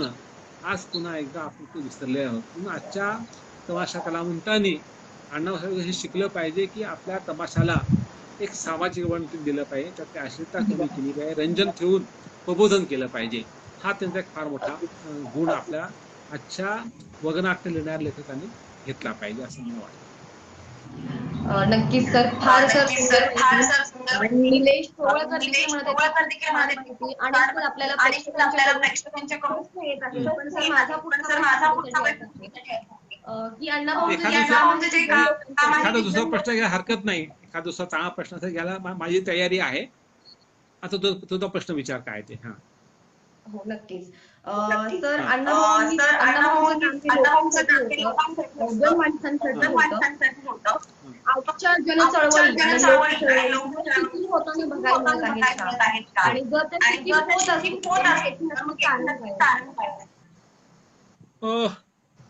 निश्चितपणे आजच्या प्रगतीशील लेखक चळवळ ही थंडावलेली आहे. पुन्हा एकदा आपण महाराष्ट्रात प्रयत्न सुरू केले, आपण पुन्हा एकदा ते चळवळी सुरू केल्या. आपले महाराष्ट्र अध्यक्ष आहेत, अनेक शाखा स्थापन झालेल्या आहेत. सोलापूरला शाखा स्थापन झालेली आहे, नाशिकला शाखा कार्यरत आहे. परंतु तो जो जोम होता, ते जे ओझ होतं ते त्यात नाही. त्याचा फार कमी कलावंत लेखक त्यात सामील झालेले आहेत. त्यामुळे अजूनही मराठी साहित्यिकांची जी मानसिकता आहे, त्या मानसिकतेमध्ये साहित्याच्या विचारासाठी, साहित्य लेखनासाठी फुले विचार, आंबेडकर विचार, मार्क्स विचार, मार्क्सवाद हा विचार हा अनुकरणीय आहे. महात्मा गांधींचा विचार अनुकरणीय आहे. आणि ह्या चारही विचारांचा आपण मागोवा घेतला आहे लेखनामध्ये. ही अजूनही आपली परंपरा, आपली प्रवृत्ती नाहीये. आजही आपल्या कलात्मकतेकडे जास्त लक्ष असतं. कला ही लोकांसाठी असते, लोकांच्या प्रश्नासहानुभूती केली असली पाहिजे, ही जी जाण आहे ही आपण बोलतो तर, परंतु कृतीमध्ये किंवा लेखनात कमी उतरते असं वाटतं. म्हणून मला वाटतं की ह्या आजच्या चळवळी त्या अर्थानं क्षीण झालेल्या आहेत. तिची गरज आहे. कारण आज कसं इंटरनेटच्या महाजालामुळे, टीव्हीच्या माध्यम, सोशल मीडियामुळे लोक बधीर झालेले आहेत. आज आपल्याला जे पाहायला मिळतं ते एकतर म्हणजे अत्यंत म्हणजे तेच तेच निर्बुद्ध रंजन करणारे मालिका असतात किंवा खोट्या चर्चा असतात, त्याच्यात काही अर्थ नसतो, नुसत्या उकळापाकळ्या असतात. आणि ज्या आता सिनेमे येतात, वेब सिरीज येतात, त्यामध्ये सेक्स व्हायलन्सचं फार जास्त महत्त्व असतं की ते देखील मांडायला पाहिजे असतात. त्याचा प्रश्न मांडले पाहिजे असं नाहीये. परंतु त्यातून जे जीवन दर्शन घडतं ते पुरेसं नाहीये, ते अपुरं आहे. शेवटी आज जे साहित्यातून, कलेतून किंवा नाटक सिनेमातून किंवा सिनेमा येतं, त्या पलीकडे फार मोठा बहुजन वर्ग आहे ज्यांच्या सुखदुःखाला ह्या साहित्यामध्ये, कलेमध्ये स्थान मिळत नाही. फक्त अपवाद धरला तर नागराज मंजुळेंचा आहे, सैराटमुळे किंवा फॅन्ड्रीमुळे जे आलेलं आहे, दलितत्व आणि हिट झालेले आहेत. हा एक सन्मान्य अपवाद वगळला आणि आणखी 2-4 लोक सोडले तर बाकी कला क्षेत्रामध्ये रंजनवाद फार प्रबळ झालेला आहे. आणि रंजनाची गरज आहे, नाही असं नाहीये, पण किती रंजन पाहिजे? तसेच जेवणामध्ये मीठ पाहिजे असतं, ते चवीपुरतं मूठभर पाहिजे असतं, मीठ चिमूटभर पाहिजे असतं. तर त्या पद्धतीनं साहित्यामध्ये रंजन हवं आहे, ते वाचनीयतेसाठी. परंतु मुळात विचार नसेल, सकसपणा नसेल तर त्याला अर्थ राहत नाहीये. तर हा विचार पुन्हा एकदा संबद्ध व्हायला पाहिजे. आणि मुख्य म्हणजे जरी महागडी कला असली, टीव्ही म्हणा, सिरियल्स किंवा म्हणा, किंवा OTT येणाऱ्या सिनेमा म्हणा, किंवा मोठ्या पडद्याचे नाटकं म्हणा, ह्यामध्ये जरी पैसा खूप जास्त असला, अर्थकारण जरी असलं, तरी त्यातून कमी खर्चामध्ये चांगला विचार देणारे चित्रपट, लघुपट, नाटकं निर्माण व्हायला पाहिजेत, ज्यामुळे लोकांचं जे प्रश्न आहेत ते येतील. आणि लोक जेव्हा भविष्यात होतात, त्यांना जाणीव होती की आपलं शोषण का होतं, आपलं दुःखाचं कारण काय आहे, तर तेव्हा ते कृती करू शकतात. कलावंत क्रांती घडून आणत नाहीत, परंतु क्रांतीसाठी पोषक वातावरण निर्माण करतात आहे किंवा फार कमी झालेला आहे असं म्हणतो चुकीचं होणार नाहीये. आणि म्हणून आजच्या काळामध्ये अण्णाभाऊंनी ही जी मोहीम केली होती, संयुक्त महाराष्ट्र झाला म्हणजे तिने आणला का, परंतु तिने लोकांना पेटवलं आणि लोकांनी ते संयुक्त महाराष्ट्र आणलेलं आहे. कलावंत लोकांना कृती प्रवण करतो, लोकक्रांती करतात. तर लोकांना विचार प्रवण करणं, क्रांती करण्याचं काम जे अण्णाभाऊ केलं ते आज होणं अत्यंत आवश्यक आहे असं वाटतं. नक्कीच सर. आता तर या कार्यक्रमातील प्रेक्षकांना तुमचा प्रशासकीय सेवेतील अनुभव देखील ऐकायचा. सर, अण्णाभाऊंना प्रेरणा तर या चळवळीची कशी असावी? चळवळीची वाटचाल कशी असावी ह्याच आपल्याला काही उदाहरणं आजही आहेत. म्हणजे आपल्या कोल्हापूरला, कोल्हापूरला ज्यांचा खून झाला विचारासाठी, त्या कॉम्रेड पानसरे, गोविंदराव पानसरेंनी अण्णाभाऊ साठे साहित्य संमेलन सुरू करून दाखवून दिलेलं आहे. त्यातून किंवा दर वर्षाला व्याख्यानमाला घेत असतात, अवी पानसरे व्याख्यान, त्यातून दरवर्षी एक विषय घेऊन लोकांना मांडत असतात. तर ही दिशा आहे, या पद्धतीनं काम व्हायला पाहिजे. आज आदिवासी साहित्य संमेलन होतं, मुस्लिम साहित्य संमेलन होत असतं. ह्यातून त्यांचे प्रश्न चर्चा होतात. ह्या सर्व प्रश्नाचं जर विखुरलं स्वरूप एकत्र आलं आणि त्या सगळ्या एकत्र बांधणारा एक असा मोठा संघ, जसं त्या सगळ्या भारतातल्या नाट्यसंस्था एकत्र करून इप्टा स्थापन झाली पी.सी. जोशीच्या प्रयत्नामुळे, तसं आज जे विविध प्रवाह आपल्या जागी छोटं मोठं काम करत आहे, प्रबोधनाचं, रंजन आणि विचार देण्याचं, त्या सर्व एकत्र आणून एक व्यापक विचार हाच आहे. आपला इझम नको कुठला, आपला काय पाहिजे, मानव मुक्ती पाहिजे, शोषणमुक्त समाज पाहिजे. त्यासाठी आजच्या काळानुसार राज्यव्यवस्था पाहिजे आणि सामाजिक व्यवस्था पाहिजे. म्हणून आपल्याला सामाजिक आर्थिक क्रांती होणं आवश्यक आहे. आणि ती क्रांती का हवी आहे, तर सामान्य माणसाचं त्याला सन्मानानं जगता आला पाहिजे. आणि मुख्य म्हणजे ही जी विषमता आहे सर्व स्तरावरची, ही खरं तर आदर्श आहे की ते समाप्त व्हायला पाहिजे. परंतु ते लवकर, ते फार सोपं नाही, खूप अवघड आहे. परंतु किमान ती सुसह्य व्हायला पाहिजे, ती कमी व्हायला पाहिजे. तर आज कमी होणारी विषमता, एवढा जरी विचार आपण करून सामाजिक क्रांती आणि आर्थिक क्रांती केला, त्यासाठी आपला ब्ल्यूप्रिंट आहे ना, आपल्याकडे संविधान आहे, तर प्रिअम्बल आहे, डायरेक्टिव्ह प्रिन्सिपल्स आहेत. ह्या 3 गोष्टीचा विचार केला आणि त्याचबरोबर ही प्रगतशील चळवळ सारख्या चळवळी आहेत, प्रेमचंदाचे विचार आहेत, कैफी आदमींचे विचार आहेत, अण्णाभाऊंचे विचार आहेत. ह्या विचाराचा मागोवा घेतला तर आपल्या सर्व कलावंतांना काय केलं पाहिजे याचं आकलन होऊ शकतं. हे आकलन केलं पाहिजे, स्वतः व्यक्तिगत लेवलला त्याने सुधारलं पाहिजे. परंतु त्याचबरोबर ज्यांना शक्य आहे, ज्यांच्यात कार्यकर्तापण आहे, नेतेपण आहे, त्यांनी ही चळवळ बांधली गेली पाहिजे असं मला वाटतं. नक्कीच सर.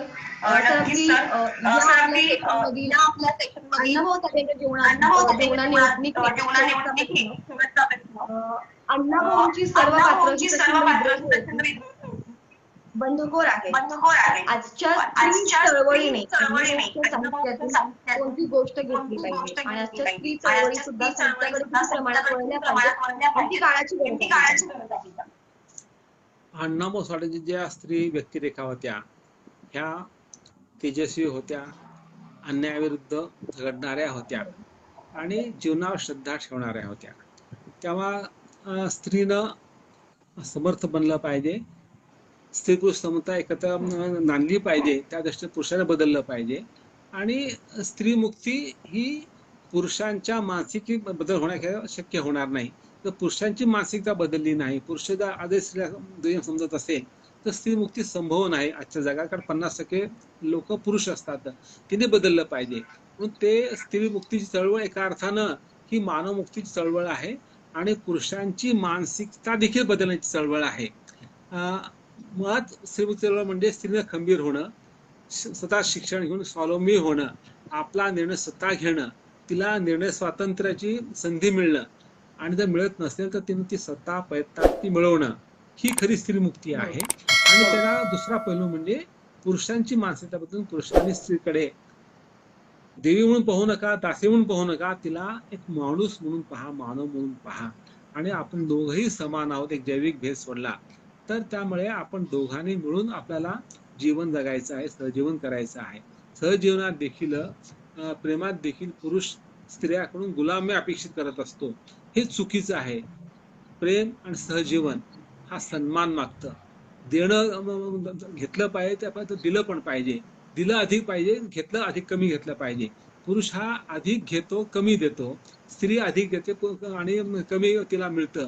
तर हे बदललं पाहिजे. ह्या प्रेमात देखील समानता असली पाहिजे. ही एका अर्थाने मुक्ती, मानव मुक्तीची आणि स्त्री मुक्तीची पुढे वाटचाल असली पाहिजे.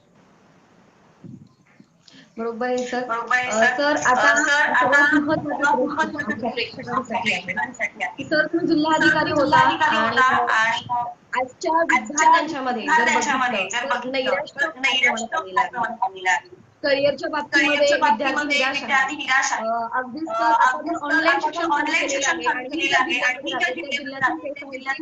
एका मुलीनं ऑनलाईन मला जमत नाही म्हणून तिने आत्महत्या केली होती. अगदी 2 महिन्यापूर्वीची गोष्ट आहे. आणि करिअरच्या बाबतीमध्ये विद्यार्थी प्रत्येक निराश आहे. पण एकंदरीत सर, तुमचा अभ्यासाचा अभ्यासाचा काळ होता, तुमचा प्रवास होता, याच्यामध्ये सर तुम्ही कोणत्या पद्धतीने त्याचा सामना केला आणि विद्यार्थ्यांना सर तुम्ही या एकंदरीत करिअरच्या बाबतीमध्ये नक्की काय सांगाल?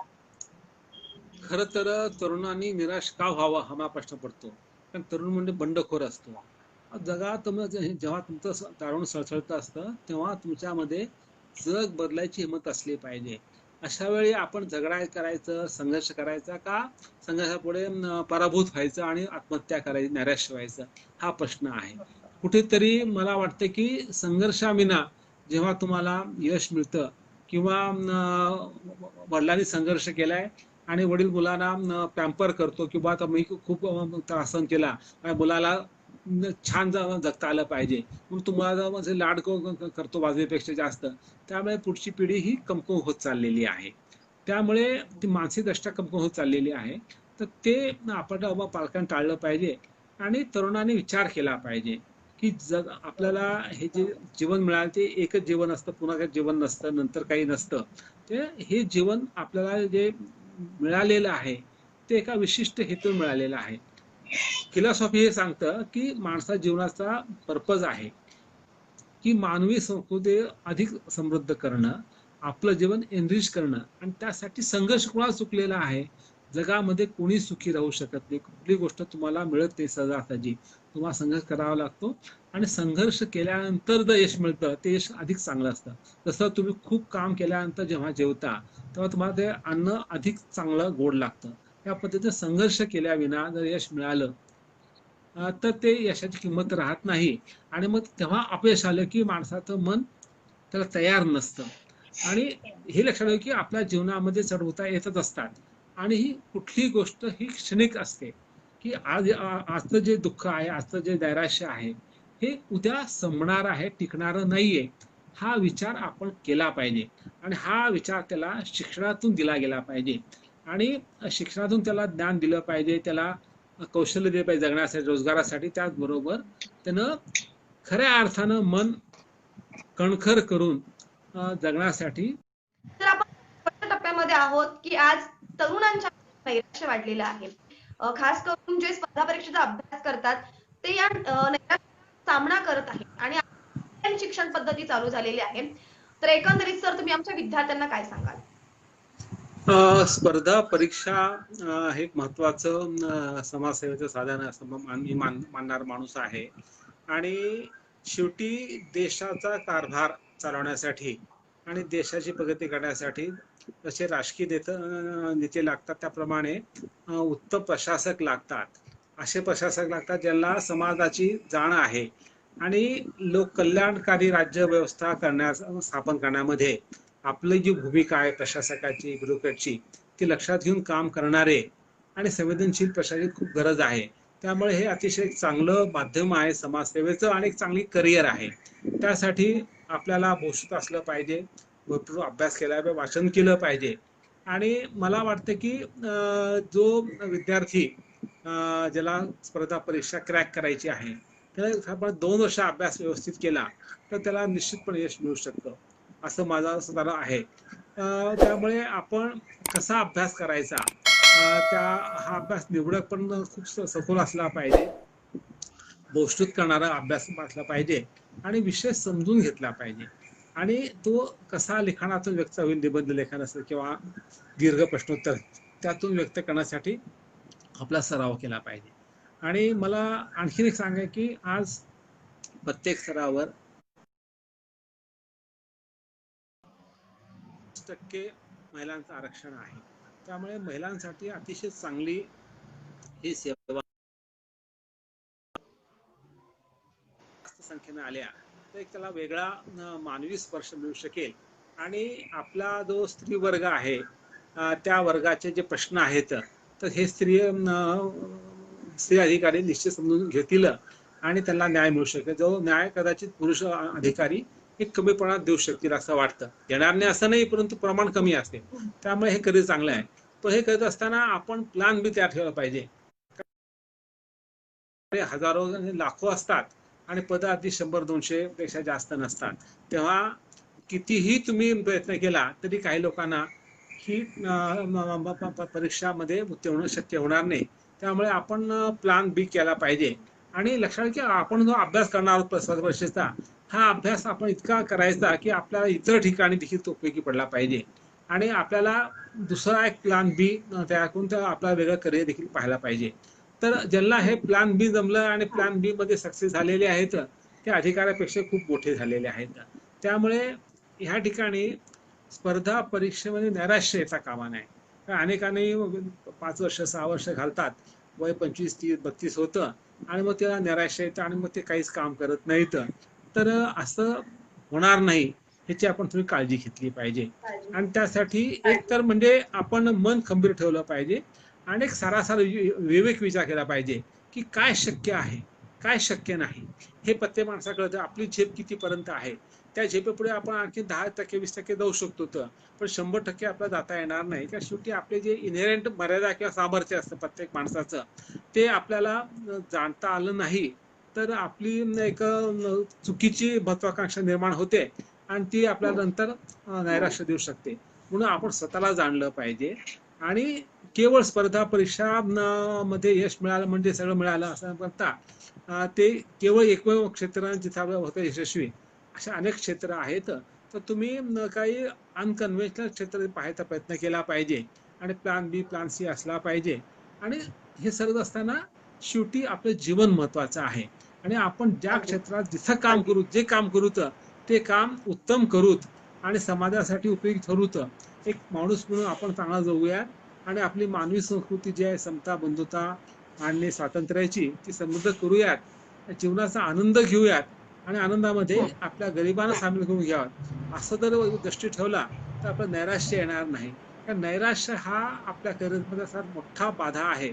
आणि दुसरा बाधा आहे की सैनिक होणं, की काहीच घडणार नाही, की जग असंच आहे. भारताने भ्रष्टाचार खूप आहे, तो कधी संपणार नाही. भारतामध्ये रेड टेप आहे, तो कधी होणार नाही.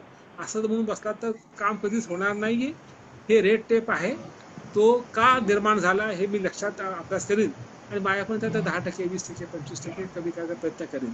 जर मी असं म्हणलो असेल की बाबा भारतामध्ये मुलींचं प्रमाण कमी होत चालेल, मी एकटा काय करणार आहे कोल्हापूरला कलेक्टर म्हणून, असा विचार नाही. कारण म्हणजे आपण आपल्या जिल्ह्यापुरतं करावं आणि आपण एक पथदर्शी प्रकल्प तयार करावा, जेणेकरून इतर राज्यात स्फूर्ती घेतील आणि जे काम करतील. मी तो प्रयत्न केला, यशस्वी झाला. राजस्थान आहे.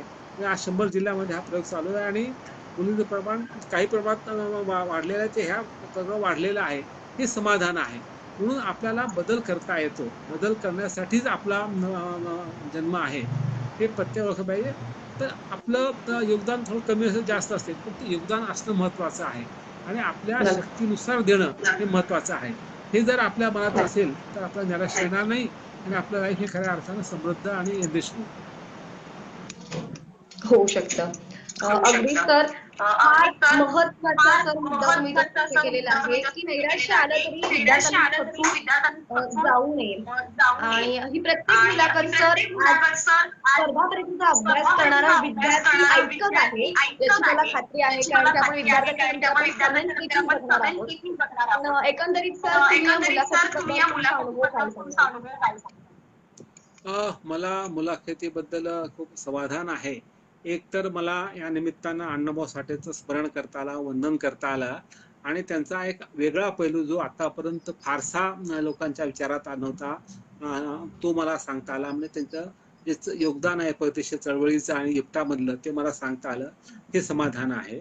आणि त्यांच्या निमित्तानं आजची समाज परिस्थिती कशी आहे, चळवळी का थंडावलेल्या आहेत आणि आज आपण आज जी जागतिकीकरणाची विषमता वाढलेली आहे, ह्यातून आपल्याला बाहेर पडायचं असेल तर आपल्याला अण्णाभाऊ साठेंचा जो विचार आहे, जो प्रगतिशीलपणा अधिक आंबेडकरवाद ह्याचा मिश्रण करून त्यांनी दिलेला आहे. जात आणि वर्ग ह्या दोन्हीचा आपण लढलं पाहिजे आणि कास्टलेस आणि क्लासलेस सोसायटी निर्माण केली पाहिजे आणि शोषणमुक्त समाज निर्माण केला पाहिजे. हा विचार महत्वाचा आहे, तो मला सांगता आला. आणि त्या निमित्तानं मला आपण जे काही प्रश्न विचारले तर माझ्या प्रशासकीय जीवनातले काही मला गोष्टी सांगता आल्या. आणि माझ्या तरुण मित्र जे आहे, स्पर्धा परीक्षा देणारे किंवा देऊ इच्छिणारे, ज्यांना प्रशासक व्हायचं आहे आणि काहीतरी नवनिर्माण करायचं आहे, त्यांच्याशी मला संवाद साधता आला. आपण जे प्रश्न विचारले त्यांच्यासाठी त्यातून मला त्यांना काही सांगता आलं, एक मित्र म्हणून, त्यांचा वरिष्ठ भाऊ म्हणून. त्याचं मला समाधान आहे. एकंदरीत मुलाखत ही सर्वस्पर्शी होती, सर्वांगीण होती आणि मला त्याचं समाधान निश्चित आहे. आणि त्याबद्दल मी काजू तुला धन्यवाद देईन. तू अतिशय चांगले नेमके प्रश्न विचारलीस. आणि श्रोत्यांना मला एक विनंती, दिलगिरी, मुलाखत पाहत आहात ह्याचं मला समाधान आहे. मी काहीतरी तुम्हाला एखादा विचार किंवा एखादी गोष्ट देऊ शकलो असेल म्हणून तुम्ही 2 व्यत्यय असं देखील पाहिलेले आहात. आपण हे 2 व्यत्यय फार तर 2 कमर्शियल ब्रेक समजून पाहिले, त्याचा मला आनंद आहे. कारण सिनेमा आपण टीव्ही पाहताना 5-5 मिनिटाचे कमर्शियल ब्रेक असतातच. तसा हा व्यत्यय आपण ब्रेक समजून पाहिला आणि सहन केला, त्याबद्दल मी तुमचा तिचा आभार व्यक्त करतो. आणि महती तुझी माझी ही खऱ्या अर्थानं एक प्रेरक वाक्यच आहे की माझी महती आहे, तुझी महती आहे, माणसाची महती आहे. आणि प्रत्येक माणसाला महत्व असतंच त्याच्या परीनं. म्हणून ही महती माझी मी ओळखली पाहिजे, समोरच्या माणसाची महती ओळखली पाहिजे आणि त्या समोरच्या महतीला वाव आपण दिला पाहिजे, त्याला अडथळा आणता कामा नये. पण समोरच्या आपली प्रगती आपण केली पाहिजे आणि समोरच्या माणसाच्या प्रगतीमध्ये आपण काटे पेरता कामा नयेत. त्याला प्रोत्साहन दिलं पाहिजे पुढे जाण्यासाठी. आणि त्याच्या समजा तो आपला पुढे गेला तरी आपण दुःख न मानता त्याच्या प्रगतीस आनंद मानला पाहिजे. तर मला वाटतं हा एक प्रकारचा प्रेरक संदेश महती तुझी माझी हे नाव देतं. म्हणून त्याचेही आभार. नक्की सर, मी तुमच्या मनापासून धन्यवाद मानते. खरं तर आम्हाला अनेकदा विचारतात महतीचा अर्थ काय आहे. तर महतीचा अर्थ तर महतीचा अर्थ एक सन्मानपूर्ण व्यक्तिमत्व जोडले गेले आहेत. संपूर्ण महतीच्या टीममध्ये आणि महतीच्या नांदेडच्या असतात महतीचे संपादक आणि आमच्या महतीच्या टीम मी सर पुढे मी आपल्या चॅनलचा आणि श्रोत्यांचा आभार मानतो. आणि मला तुम्ही ऐकून घेतल्याबद्दल शांतपणे मी पुन्हा एकदा आभार मानतो. धन्यवाद. नक्की sir, thank you so much sir. आपल्या अमूल्य वेळेसाठी बाकी sir, be safe and be take care. Thank you. आपण सर्व श्रोत्यांनी देखील या काळामध्ये आपली काळजी घेतली पाहिजे. मुख्य म्हणजे मास्क लावून बाहेर पडलं पाहिजे आणि सोशल डिस्टन्सिंग पाळलं पाहिजे. परंतु ते फक्त कोरोना होऊ नये म्हणून, परंतु दूर जाता कामा नये. स्वस्थ राहा. इतरांना स्वतः कोरोना ग्रस्त होऊ नका आणि इतरांना करू नका असं मला विनंती करायची आहे. नक्की sir, thank you so much sir. तर नमस्कार, पुनश्च मी काजल तुम्हा सर्वांचं महती फाउंडेशन निर्मित महती तुझी माझी आयोजित महती लाईव्हच्या कार्यक्रमामध्ये पुनश्च तुम्हा सर्वांचे धन्यवाद देते. गेले 2 वेळेस तांत्रिक अडचणीमुळे आपला कार्यक्रम कॅन्सल झाला. आम्ही पुनश्च सरांना जॉईन केलं. महती फाउंडेशन निर्मित महती तुझी माझी आयोजित लाईव्ह मुलाखत काजल सोबत आणि आपल्या आजचा विषय होता अण्णाभाऊ साठे जन्मशताब्दी निमित्त प्रगतशील लेखक अण्णाभाऊ साठे. आणि आपल्या सोबत जोडले गेले होते ते म्हणजे कोल्हापूरचे माजी सनदी अधिकारी, माजी जिल्हाधिकारी तथा साहित्य संमेलनाचे अध्यक्ष माननीय देशमुख सर. देशमुख सरांनी एका महत्वाच्या विषयावरती चर्चा केलेली आहे. स्त्री चळवळीने आज खऱ्या अर्थाने अण्णाभाऊ साठेंच्या साहित्यातून नक्की काय घेतलं पाहिजे, स्वतःची चळवळ आपल्याला सशक्त करायची असेल तर नक्की कोणत्या मुद्द्यांना आपण हात घातला पाहिजे. त्याचप्रमाणे अण्णाभाऊ साठेंचं साहित्य हे प्रत्येक लेखकाला नवोदितांना आकर्षित करतं. त्याच प्रकारे ते त्यातून एक क्रांतिकारी संदेश देखील देतं आणि तो संदेश इथल्या प्रत्येक तरुण लेखकांनी घेतला पाहिजे. आणि त्याहून अगदी त्या विषयाला जोडूनच आपण सरांना काही प्रश्न विचारले होते. ते म्हणजे सर स्वतः जिल्हाधिकारी होते, प्रशासकीय कामामध्ये सेवेमध्ये त्यांनी काम केलेलं आहे. तर आजच्या स्पर्धा परीक्षा करणाऱ्या विद्यार्थ्यांसाठी सरांनी अमूल्य असा संदेश दिला आहे. तो म्हणजे निराश न होता आपण आपला पॉइंट क्लिअर केला पाहिजे आणि वाचनाचा पण व्यासंग वाढवला पाहिजे. पुनश्च महतीच्या सर्व प्रेक्षकांचे मी धन्यवाद मानते. हा लाईव्ह कार्यक्रम तुम्हाला आपल्या युट्यूब चॅनलवरती सुद्धा पाहायला मिळणार आहे. याची लिंक आम्ही लवकरात लवकर आपल्यासाठी प्रसारित देखील करणार आहोत.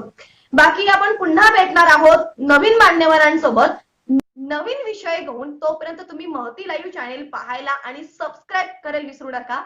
धन्यवाद.